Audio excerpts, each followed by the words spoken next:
ले जाओ इस बूढ़े को यहाँ से, कहते हुए निशा ने गोपाल जी को इतनी जोर से धक्का दिया कि बुखार से तप रहे गोपाल जी लड़खड़ाते हुए जमीन पर गिर गए।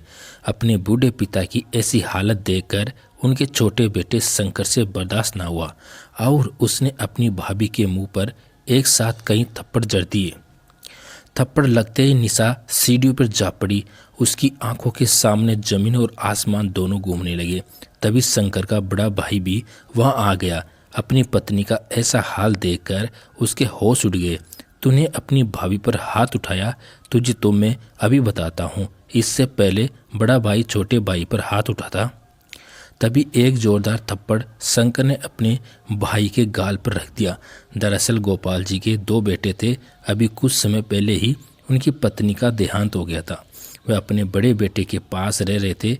छोटा बेटा उनका विदेश में काम कर रहा था और साथ ही पढ़ाई भी कर रहा था। बड़े बेटे और बहू का व्यवहार गोपाल जी के साथ बहुत ही अपमानजनक था। इतना ही नहीं, कभी कभी तो बेटा और बहू उन पर हाथ भी उठा देते थे। बहू उन्हें खाने को भी ठीक से नहीं देती थी। रात का बच्चा कुचा बासी खाना गोपाल जी को दिया जाता था, जिस कारण गोपाल जी बीमार और शरीर से बहुत ही कमज़ोर हो चुके थे। सास के मरने के बाद निशा अपने ससुर से घर के काम कराने लगी। ऐसी हालत में उनके काम करना बस का नहीं था, पर अगर वह काम नहीं करते तो निशा उन्हें खाना नहीं देती थी। बहू, आज दूध पीने का बहुत मन कर रहा है, जरा थोड़ा सा दूध मुझे भी दे दो। बहू के हाथ में दूध का गिलास देकर गोपाल जी का भी मन कर आया और बहू से दूध मांग बैठे। दूध तो ऐसे मांग रहे हो जैसे पहाड़ तोड़कर आए हो। अब खड़े खड़े मेरा मुंह क्या देख रहे हो, जाओ यहाँ से। बहू की फटकार सुनकर गोपाल जी बेचारे अपने कमरे में चले गए। पत्नी की तस्वीर को देखकर रोने लगे। देख लो कविता, तुम्हारे जाने के बाद बेटे और बहू ने सभी चीज़ों से तरसा दिया है मुझे। क्या हालत बना दी मेरी। आज तुम्हारा गोपाल बेटे बहू का नौकर बनकर रह गया। अपने रहते हुए तुमने कभी मुझे एक कप चाय भी नहीं बनाने दी, कभी रसोई में कदम भी नहीं रखने दिया। लेकिन आज देखो, बहू घर के काम भी मुझसे करवाती है। कविता, क्यों तुम मुझे धोखा देकर चली गई? क्यों इस मतलबी दुनिया में मुझे अकेला छोड़कर चली गई? आज अपनी पत्नी को याद करके गोपाल जी फूट फूट कर रो रहे थे। अगले दिन गोपाल जी बेटे से बोले, बेटा शंकर कैसा है, उससे बात हो जाती है क्या तुम लोगों की? ला आज मेरी भी उससे बात करा दे, बहुत दिन हो गए।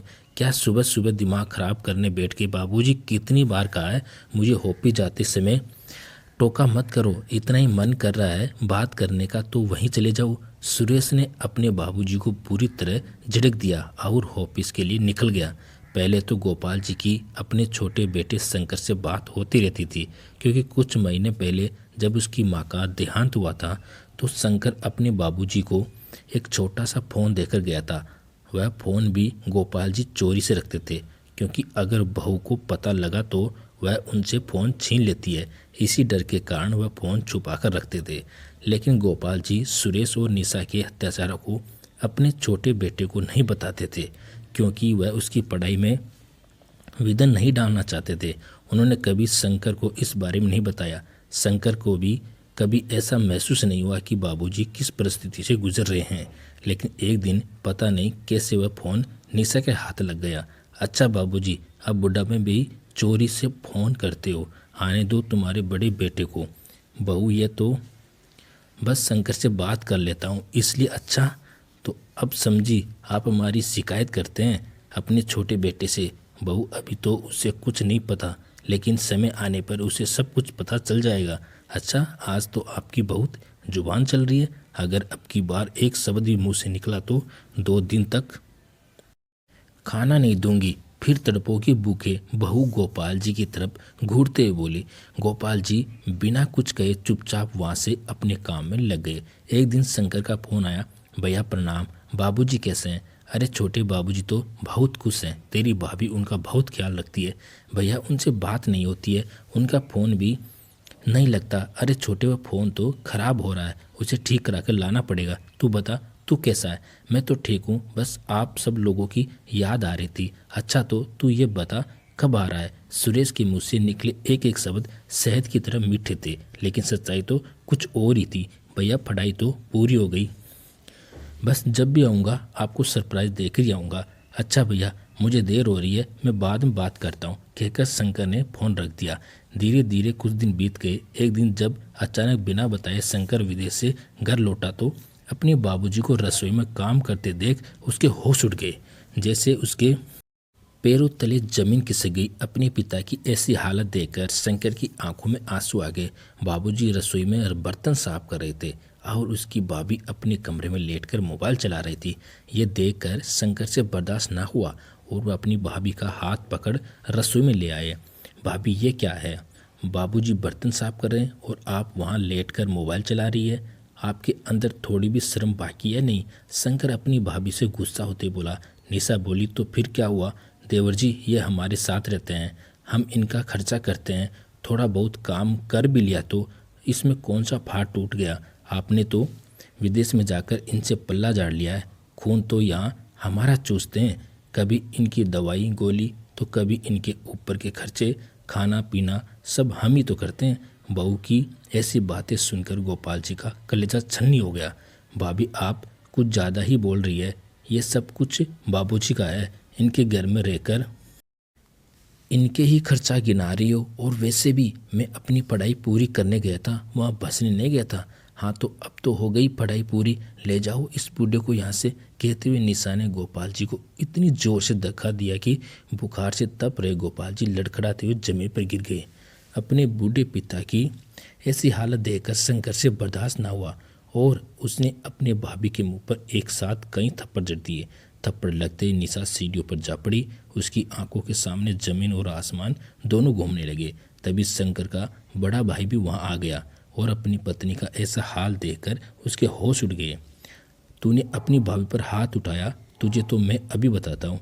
इससे पहले बड़ा भाई छोटे भाई पर हाथ उठा था। तभी एक जोरदार थप्पड़ शंकर ने अपने भैया के गाल पर रख दिया। थप्पड़ देते ही सुरेश की आंखें बाहर आ गई। तुम्हारा असली चेहरा तो आज सामने आया। तुमने हमेशा फ़ोन पर मुझसे यही कहा कि बाबूजी बहुत खुश हैं, बहुत ध्यान रखते हो तुम लोग बाबूजी का, लेकिन आज मुझे सब कुछ पता चल गया। आज मैंने अपनी आंखों से देख लिया कि तुम कितना ध्यान रखते हो इनका। छोटे भाई से गाल पर लगा थप्पड़ सुरेश से बर्दाश्त न हुआ और वह शंकर पर जैसे ही वार करने को चला, तभी गोपाल जी की बूढ़ी हड्डियों में ऐसी जान आई कि उन्होंने सुरेश के बाल पकड़ उसके मुंह पर बिना गिने थप्पड़ बजा दिए। बूढ़े मेरे पास ही रहता है और मुझ पे ही हाथ उठाता है, आज तुझे नहीं छोड़ूंगा, कहते हुए सुरेश अपने पिता की गिरीबान पकड़ घसीटते हुए बाहर की तरफ ले जाने लगा। अपने भाई की ऐसी हरकत देखकर शंकर से बर्दाश्त ना हुआ। पहले तो उसने उसकी खूब धुलाई की और फिर बाद में उसने पुलिस को फ़ोन मिला दिया। पुलिस को देख निशा और सुरेश के होश उड़ गए और उन्हें झट से गोपाल जी के पैर पकड़ लिए। बाबूजी, माफ़ कर दो, हमें जेल नहीं जाना, बहुत बड़ी गलती हो गई हमसे। बेटे और बहू गोपाल जी के आगे गिड़गिड़ाने लगे। बेटा, आज तक मैंने सब कुछ बर्दाश्त करता आया, लेकिन आज तुमने अपनी सारी हदें पार कर दी, जिसकी सज़ा तो तुम्हें ज़रूर मिलेगी। अब तक तो मैं अकेला था, तुम्हारा विरोध नहीं कर सकता था, लेकिन आज मेरा बेटा मेरे साथ है।